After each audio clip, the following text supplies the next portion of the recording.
bienvenue pour notre vidéo. Je suis Khadija de Luxembourg. Si vous cherchez des conseils, si vous voulez partir de rien pour devenir, merci de vous abonner. Aujourd'hui, on va parler de l'immigration clandestine. Cependant, je vais parler en Wolof et désolé pour les gens qui me suivent qui ne comprennent pas le Wolof parce que c'est une situation qui concerne l'Afrique, en particulier mon pays. Donc voilà, si vous voulez que je vous le résume, merci de me l'écrire en commentaire.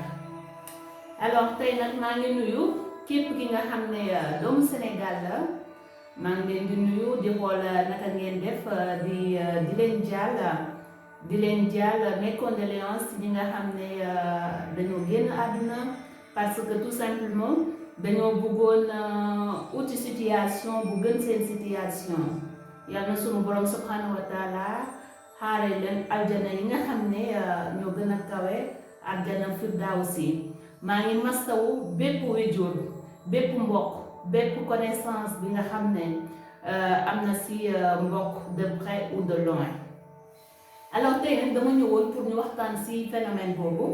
bi nga xam ne xool naa image yi et touché na ma énormément et je compatis. tey dama bëggoon ñu xool naka la ñuy def pour am solution naam tuuti naa si lool waaye tamit we never know parce que je crois que c'est pas normal un gouvernement comme le Sénégal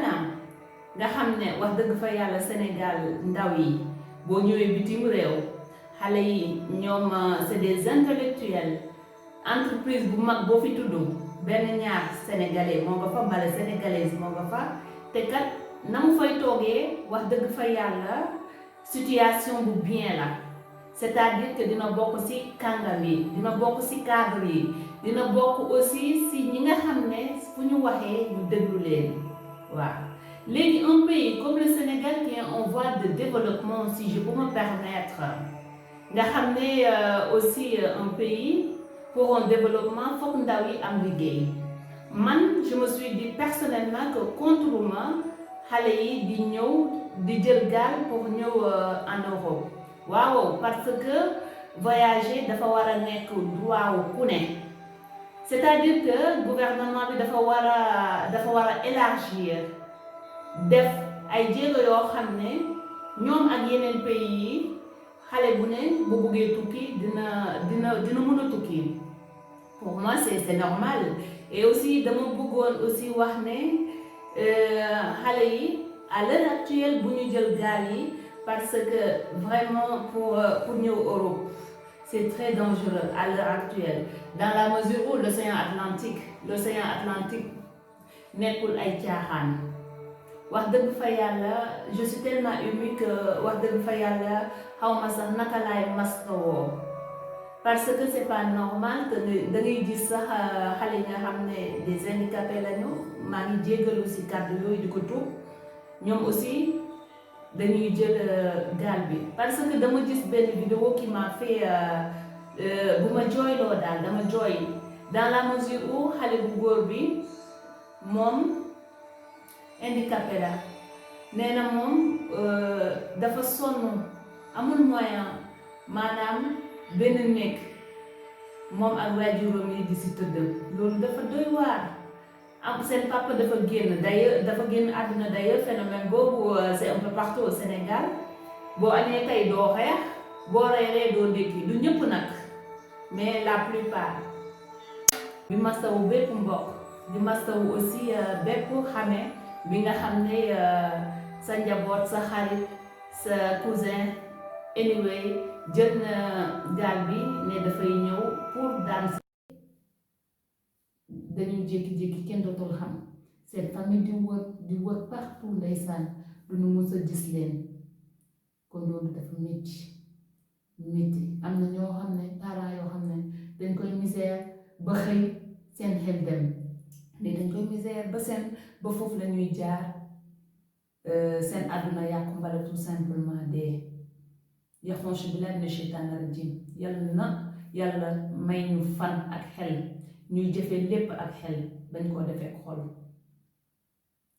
gouvernement bi man tout simplement lu ma leen di wax moom naa leen ñaan rek parce que yenn yi je comprends plus rien ndax population bi peuple bi bu leen tegee foofu nekkul ne pour seen poche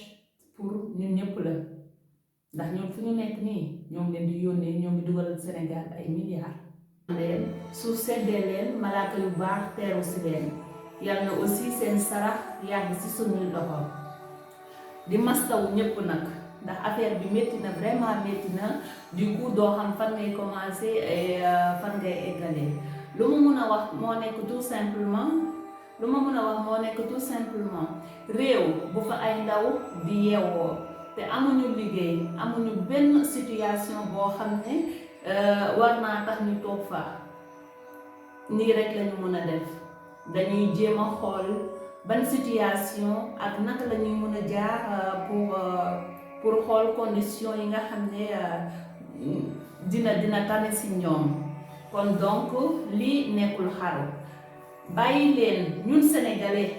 dañoo war a bàyyi à chaque fois kenn génn àdduna ñu naan dem na safara dem na aljana kuy dem aljana ak kuy dem safara sunu borom moo ko xam amul keneen ku koy xam en général ce qui est grave même c'est toujours les pauvres qui vont ñun ñi nga xam ne ñoo ñàkk ñi ñoom toujours ñooy dem safara loolu tamit dafa doy waar fii amul benn sëriñ amul benn kilifa amul benn borom xam-xam bu mun a waat ci kaamil ou bien waat ci beneen religion ne diw dem na safara ou bien diw dem na aljana loolu bëggoon naa aussi ñu bàyyi ko tey jii dama bëggoon tout simplement xale yi gëm seen bopp te pour l'instant nañu bàyyi gaal yi parce que c'est pas le moment ndax sedd bi moo ngi dugg et aussi Europe à l'heure actuelle dafa sedd et l'océan Atlantique bu seddee même les bateaux parfois dañuy am problème du coup nañu xaar ba ci kanam de préférence wax dëgg fa yàlla képp kuy bugg a ñëw Europe tu peux venir mais na nga dem ñaani sa visa même suñu xamee ne visa c'est un peu difficile pour ambassade yooyu ngeen xam ne da ngeen fay dem pour ñaan visa c'est tout un problème dañuy jël seen xaalis après duñ leen may visa tamponné la d'une part tuuti xaalis bi bari na parce que tamit képp kuy liggéey war ngaa am sa main d'œuvre c'est-à-dire que loolu c'est normal aussi ñuy fayeeku mais nañ ko wàññi